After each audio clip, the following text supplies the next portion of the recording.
সম্মানিত ভিউয়ার্স, আসসালামু আলাইকুম ওয়া রাহমাতুল্লাহি ওয়া বারাকাতুহু। আশা করি সবাই আল্লাহর অশেষ রহমতে ভালো আছেন, সুস্থ আছেন। এই চ্যানেলে আরেকটি নতুন গুরুত্বপূর্ণ ভিডিওতে আপনাদের সবাইকে স্বাগতম। আজকে আলোচনা করব 19তম শিক্ষক নিবন্ধনের বিজ্ঞপ্তি নিয়ে, যা জানালেন এনটিআরসি এর সচিব। বিস্তারিত থাকছে ভিডিওতে। এই ভিডিওটি দেখার আগে যারা এই চ্যানেলে একদম নতুন, তারা অবশ্যই চ্যানেলটি সাবস্ক্রাইব করে পাশে থাকা বেল আইকনটি প্রেস করে দিন। আর যারা ইতিমধ্যে সাবস্ক্রাইব করেছেন তাদেরকে জানাই অসংখ্য ধন্যবাদ।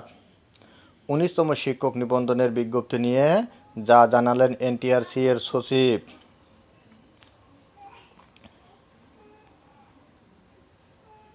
19তম শিক্ষক নিবন্ধনের বিজ্ঞপ্তি প্রকাশ নিয়ে কাজ চলছে।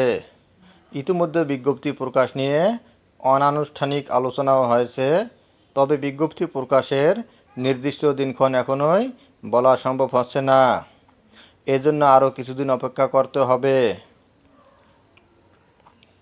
সোমবার 3 ফেব্রুয়ারি নিজ দপ্তরে দ্য ডেইলি ক্যাম্পাসের সাথে আলাপকালে একথা জানান বেসরকারি শিক্ষক নিবন্ধন ও প্রত্যয়ন কর্তৃপক্ষের এনটিআরসি এর সচিব এএমএম রিজওয়ানুল হক।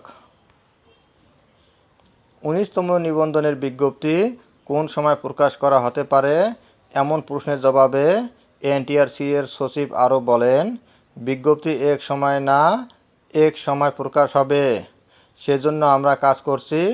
18তম নিবন্ধনের ভাইবার মাঝামাঝি বিজ্ঞপ্তি প্রকাশ করা হতে পারে। এ সময় সম্ভব না হলে ভাইবার শেষ দিকে গিয়ে বিজ্ঞপ্তি প্রকাশিত হবে। জানা গেছে, নিবন্ধন পরীক্ষায় বেশ কিছু পরিবর্তন আনার বিষয়ে ভাবা হচ্ছে।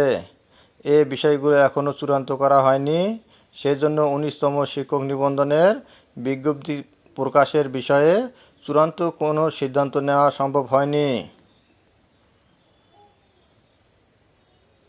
প্রসঙ্গত, বেসরকারি শিক্ষা প্রতিষ্ঠানে শিক্ষক নিয়োগের যোগ্যতা অর্জন করতে হয় শিক্ষক নিবন্ধন পরীক্ষার মাধ্যমে। 2005 সালে প্রতিষ্ঠার পর এখন পর্যন্ত 18টি নিবন্ধনের বিজ্ঞপ্তি প্রকাশ করেছে এনটিআরসিএ।